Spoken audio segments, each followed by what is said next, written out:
For the past 18 years, Josh Levy, an experienced executive and equity investor, has removed the barriers to entrepreneurship by delivering the funding, solutions, and relationships business owners need to evolve their startup into a success.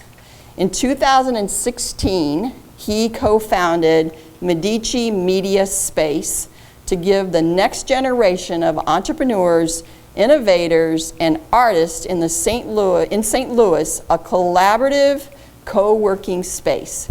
Please help me welcome Josh Levy.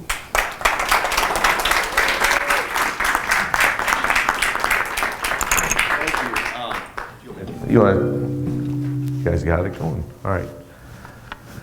So I have to begin by saying I'll follow some imperfection, and while I've done a presentation like this numerous times in front of a crowd, it still has some nerves, so I'm sure to skip and bumble and have some nerves going on as well. And I found if I preface with it, the audience is more forgiving and it gets me at ease a little bit. So secondly, and equally important, humbled to be a partner in this organization. The culture is amazing. It's my first time in this facility, which is awesome, and it's very humbling to be here, and I'm flattered to be a member.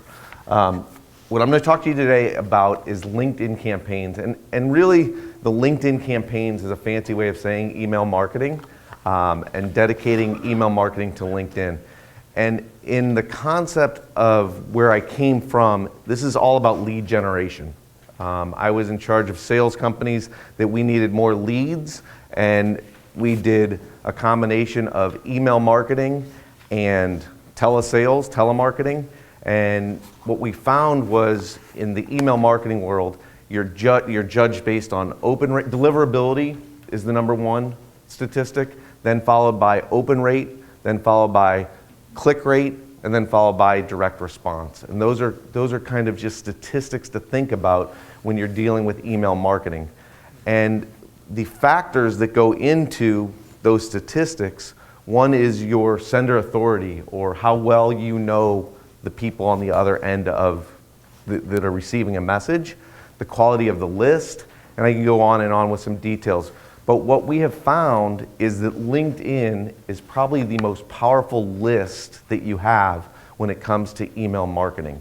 And so you'll see statistics when you market to your LinkedIn connections that are 4 and 5 times more effective than just your existing database or your a purchase list. And so I'll take you through a case study of a LinkedIn campaign and show you some real statistics and show you some verbiage that we used to get unbelievable email marketing statistics. It is not rocket science. I always tell people the reason why I share this is you can do this on your own. What we found is people don't do it on their own. So we provide a service that would allow you to outsource this, but by all means, part of entrepreneurship is sharing tools and secrets, and please, it is not an infringement on any intellectual property. I'm not a shareholder of LinkedIn, and you may use and take this to your liking. It would be a good, I wish I was a shareholder of LinkedIn. So what I start with is, in this particular slide, we've got 4 different people. I used to be in a BNI chapter. There might be some familiar faces, Ann may recognize, and that's and Kelly. So what I want to share here is that LinkedIn campaigns work almost with anybody. Not everybody, but almost with anybody. A business advisor, a multi-level marketer, a lawyer, a cabinet maker. Everybody thinks of LinkedIn as business to business, which it primarily is. Facebook is the alternative for business to consumer. But you can find ways to leverage your LinkedIn network, whether you're business to business or business to consumer. So if you want to go next. So in this particular case study, this was serendipitous. My very, very first outsourced client, I did this for our own companies, our very, very first outsourced client was a gentleman by the name of Keith Castle, an amazing business advisor. And why I say it's serendipitous is, remember I said the quality of the campaign is going to be dictated about the quality of the person, the quality of the market, the business to business relationships, and so forth. So I was very fortunate to have a really good first subject in doing this.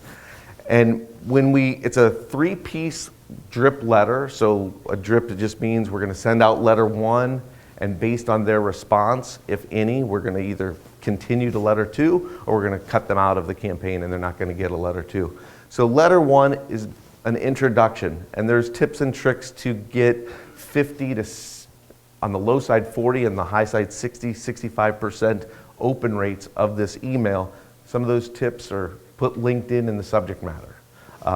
How you format your letter, make it short, sweet, to the point. So this letter, for those in the back, it basically, I'll summarize it, but I'm using my LinkedIn network to reach out to see if you are in transition or considering a change of careers in the near future. Axiom Franchise Advisors specializes in helping individuals decide whether entrepreneurship is an area worth considering, and if so, helping to determine which franchise would be a good fit. And it's very short. You'll notice the blue hyperlinks are important because we want to give them a place to respond to, in addition to hitting respond to the email. So having clicks in the email, the right amount of clicks, too many will distract the reader, not enough will not get the attention. So we recommend 3 to 5 clicks in an introductory email. You'll notice that it's very text heavy. In fact, we got their logo is that is to help deliverability of email and so forth. And people like, this is not a newsletter where we're trying to do something graphically enhancing. So this would be a letter 1. An example of a letter 2, it's a little bit meatier. This is, and just to give you the introduction, it's even though you are in my LinkedIn network, I thought that additional information about Axiom Advisors would be helpful to better understand our services for you. And it provides 4 or 5 bullet points, and then it closes with just some more information and referrals and giving some personality to the email. Again, a little bit longer, but still a short, text-heavy email. And this goes to people who didn't respond to the first. So in how somebody would respond to the first, we include opt-outs as responding. So we would take away anybody who opted out from the first email. Anybody who's replied, "I'm not interested," that's a reply. We'd get them out of letter. We would prevent them from receiving letter 2. But if it just went into their inbox, maybe they didn't read it, maybe they didn't open it, maybe they opened it and read it and just put it in the in another file, they would get letter 2. So letter 3, go ahead, sorry, is I don't want to bombard your inbox, but wanted to try one last time to see if you or someone you know may be interested. This basically is what we call a dump letter, but it's in a polite way that says, I'm going to break up with you on email communication, but you may know somebody in your network, so I'll take a referral if you're not interested, but you may know someone else. And each letter builds on one another and is more effective each time you send. So those are the 3 letters, kind of the makeup and the body of them. And let's take a look at some of the statistics. So with Keith as an example, we sent 2,000 he had 1,017 connections, and we'll get to the quantity of connections that's important, but he had 1,017 connections to start this campaign. So if you take letter 1 plus letter 2 plus letter 3, in total he sent 2,800 emails. And if you see, he had an open rate of 53.25%. So the industry norm of an open rate to your existing database, unless you're doing very niche-y email or you're purchasing, could be as low as 5 to 15%. So this is 4 times that amount on an open rate. If you look at the click rate, on the left side here is, I highlighted the different clicks from the emails. He had a 4.71 click rate, meaning about 5% of the people who opened it clicked on those links, driving traffic to websites and garnering more information. And then what everybody loves is, because it's great to have good email stats, but what do we do with them? I'd hire John Ayers to make phone calls on them, but what we do with these is we absolutely follow up with people who clicked. They're more interested than people who didn't do anything. But the people who actually responded to the email is 41 people. So 41 people from just sending 3, and I hate to use the word form letters or mass email, mass marketing, because we try to craft it in a way that it sounds more one-to-one. But 41 responders that said, hey, I'd like to get a cup of coffee, I'd like to learn more. Maybe they responded with, I'd like to sell you something. But 41 people responded to those 3 emails. So the power of your LinkedIn network so one of the things that I do in preparation for kind of talks is if I'm fortunate enough to know who my audience is, and you guys will, some of you know that I looked you up on LinkedIn, sent you a connection, and I'm what I would call a borderline LinkedIn whore. I have 3,714 connections. I don't know everybody personally, and I have connections from several different walks of life. So as entrepreneurs, we wear different hats. So I've got the Medici hat that is the media space. I have my old signature capture pad database, and it's all mixed into my 3,714 connections. But recently, what I've amped up on is to try to be more hyper-local and make connections with people that I want to be seen with or at. And the LinkedIn algorithm is absolutely amazing. It will take your connections and your connecting behaviors and serve up people that are right in your sweet spot. So if you want to jump out of a little bit of your comfort zone of being into the LinkedIn whore world, start making connections. It will only help your database, and the algorithm will really help you find other people similar to what you're looking for. So as a fun kind of thing that I did is, I don't want you to think I really geeked out here. It took me about an hour. I looked up every single person and found out how many connections they had and how many shared connections I have with those people. Because one of the big barriers to doing a LinkedIn campaign is everybody's doing it, and I know everybody that Tom knows, and I know everybody that Ted knows, and so forth. And the fact is, when I go through the list, there's 60, 70 people in this audience. Unfortunately, LinkedIn doesn't tell me the exact number of connections once you hit that whore-ish status of 500 plus connections. But even at 500 plus, the most shared connections I had with somebody in this room was 242, which again, that could be 2,000 connections, and it's 10%. What I have found when I get the real data of people that have thousands of connections, it's no more than 10 to 15% of an overlap. Even my business partner, Brian Lunt, he and I have 3,700 connections. I only have 400 shared connections with him. So that's somebody who I'm working with every day, making these connections too. So if you think that this world is small, it's not, it's humongous. And the connections that you make have very little overlap with other people that are doing this. So as another fun experiment, I'm not talented enough to do this, but a colleague, friend of mine, he would be able to use LinkedIn and have everybody stand up. We're not going to do that. Everybody stand up, and he'd go through fun, different criteria of like anybody who went to school in the Big Ten, sit down. And anybody who went to school in the state of Missouri, sit down.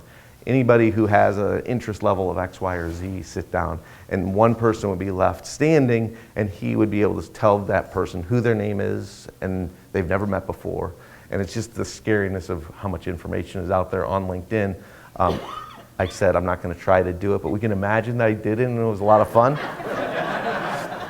What I did do is, for fun, I said St. Louis is, where did you go to school?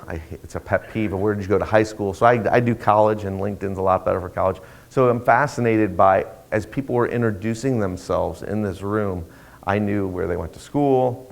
I quickly got some familiarity with a picture on LinkedIn. So the voyeur researcher, has a lot of familiarity when you use LinkedIn, whether it be a guerrilla approach of one-to-one, or you export those contacts and do more of a mass emailing. How am I doing on time, Mark? Yeah, about 2 minutes. 2 minutes. And QA after? 5 minutes. Okay. All right. So, yes, that'd be perfect. Part of entrepreneurship is figuring out the things that you like to do and delegating the ones that you don't.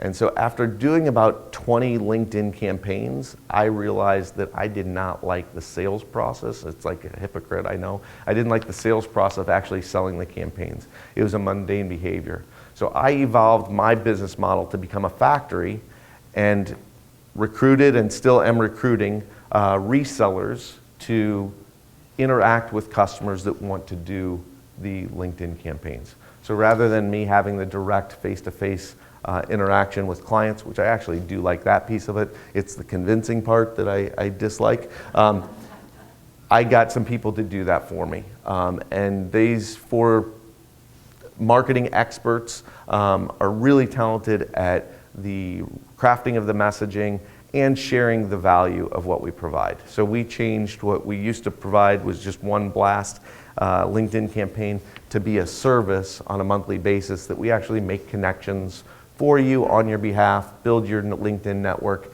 and behind the scenes do all the work. And then all you get in your inbox are those 46 people that reply to the emails, and that's lead generation via email marketing. So, questions? Somebody else have the answers? Yes? I get LinkedIn requests of, you want me to wait? Oh.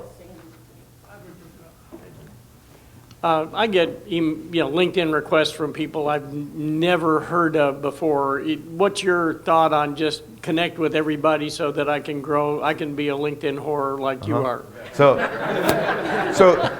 the answer is if you want to be a LinkedIn whore, accept them all. If you want to be one step below that, have some, criteria in your own mind on what you want to connect, who and what you want to connect with.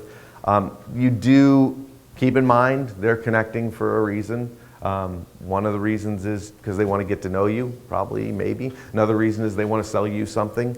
But I believe the universe is connected, right, Dale? So if we don't accept that into and we're making connections, it's kind of that hypocrite. So I tend to accept them. One rule of thumb that was advice from a LinkedIn profile guru was don't accept them if they don't have a picture, just as a means to kind of set the bar of like, we want reduce the anonymity of just, it could be someone overseas that is trying to hack your LinkedIn, but. Yeah, you're actually addressing something that has been a problem for me. I'm very relationship oriented. If I haven't talked to you, met you, or know that you know someone, I accepted you only because of Brian. Mm-hmm. So for me, I feel like my personality is at a conflict because I love everybody, but I don't want to be connected to everybody that I don't know. I'm just saying for myself, because when people say, will you make a connection? I want my connections to come from here. Mm-hmm. So, I'm kind of like listening, like, do I become more open and accept more people in? Right now, I've got a lot of connections, so. Nothing wrong with that at all. In fact, clients like that have more effective campaigns. They actually know those people really, really well. It's just a math number. Can I reach, how many connections do you have with keeping them to your heart? I don't know, it's over 1,000, but exactly. I don't know. I actually like Facebook better because it's an immediate gratification for me, and I know I seem to connect better on Facebook. Mm-hmm. But I'm trying in 2018, if I want to help change St. Louis with some of my dreams, I've got to play bigger, and so I have to be more willing to let more people in, but I still may stay with my model of making sure they're connected to someone. Absolutely nothing wrong with that. So I don't have to be blank. And in fact, my background is I liked LinkedIn because I could separate my work life and I could have this, 3,700, I could be out there on the LinkedIn, but Facebook was really personal to me and I didn't let anybody connect with it I didn't know. And right now in the last year or so, I made this shift to say, I don't know, who cares? So, to me, it's all together. Yeah. Thank you very much. Yep. Dale? Yeah, I'm a big advocate of having a psychographic profile of your ideal customer, which kind of ties in with what Karen was talking about. Do you have statistics that indicate if somebody is very focused on targeting their ideal customer, what the difference in results are in terms of the campaigns versus somebody who pretty much like me, accepts anybody if they have a picture, as a LinkedIn member. I will tell you that we have done over 200 campaigns. I don't have a tie to personality type and the psychographics, but I do have a tie to the quantity of connections. So everybody that starts with a chunk of connections, if you've got that, it helps to kickstart it, but you can build those over time. So if you're on you don't have to outsource this behavior at all. You can just take 5 minutes a day, go to LinkedIn and just make connections for about, you'll amass 500 connections in a month if you just did 5 minutes a day. So that's just a way to address that. Quick question, are you doing the emails through the LinkedIn email system, or are you pulling the email addresses and sending it separately? We pull them out. Okay. We pull them out and send them through an email marketing platform. Okay. Could be MarketVolt is a good one.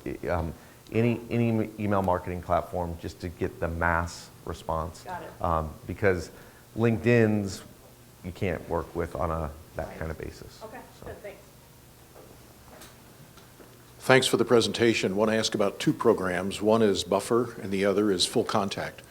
And in terms of, I see the eyebrows go up, and I wonder about integrating those. Buffer, of course, enables you to send out any web page to, the Facebook or LinkedIn or whatever, Twitter or whatever that you choose instantly.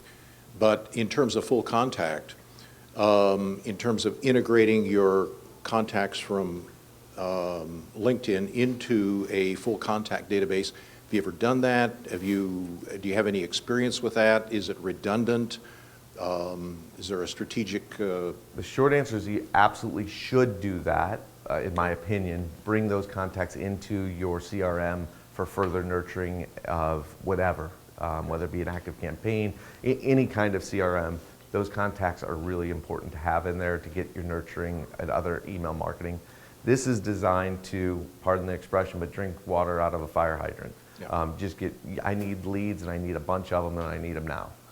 So this is just a program, a style in which to get those leads. Okay, So, thank you. last question? Steve, we got to make it a fast question. It's not really a question as much as I just want to say, I was one of the 2,000 clients that you've had in the last couple of years, and I highly recommend this. I got to tell you, when he says fire hose, it is a fire hose. I was buried in leads when this campaign took off, and I was astounded with the results of the campaign. So my hat's off to you. I think you got a great program, and I highly recommend it, and just wanted to say that out here. Thank you.